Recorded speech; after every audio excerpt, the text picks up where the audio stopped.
Hello, my name is James McLachlan, editor of Car Design News, and I'm here at the Geneva Motor Show with Felix Kilbertus, CCO of Pininfarina. How are you, Felix?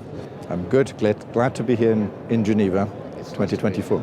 We spoke earlier a little bit about macro trends, but I found some of your points quite interesting. So tell me, give me your sort of overall assessment of where car design is at the moment.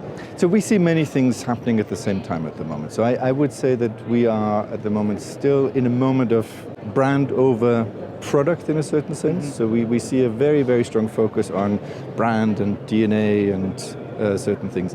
And I would love to see a certain breaking free from some of these shackles. Right. So, because brands do need to move on. So that's one thing. When you zoom out, there's many exciting things happening though. So I personally am very happy that we finally start seeing new archetypes, I should say. Yes. Emerging again. So we do see like strong archetypes, even for, let's say, there's such a thing now as a standard aerodynamic fastback sedan. Yes. You know? And maybe some of the fastbacks coming out of the premium space have pioneered that. Think of the Audi A7, which was an early pioneer, and of course the Tesla Model 3 has consolidated that in the BEV space. And now this is an archetype that you see in many guises from many brands in many regions.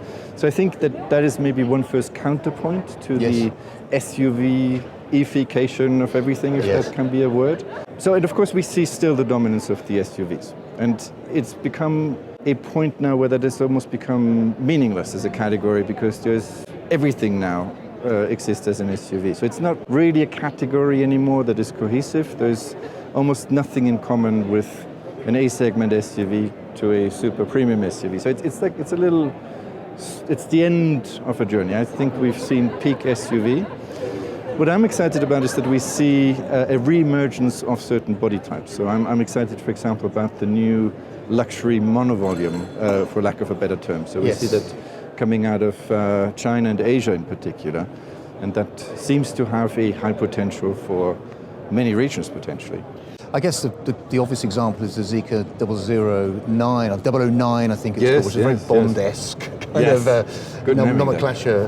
But yeah, this is an example. I mean, there are a few others out there. I mean, yes. I mean, so of course you have to give credit to pioneers like the Toyota Alfred. You know, that was really a typology that was highly appreciated in an Asian context, and it has moved beyond Japan into China, of course, and beyond. So you still see that as a growing DNA, if you will.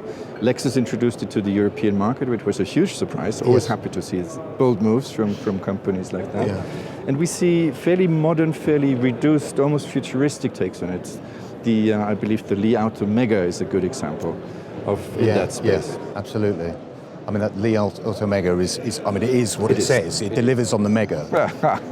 It is a big car, but it really also communicates efficiency, aerodynamics. It's a very clean shape, and it somehow links it to things that we start seeing to emerge out of the more transportational commercial vehicles world.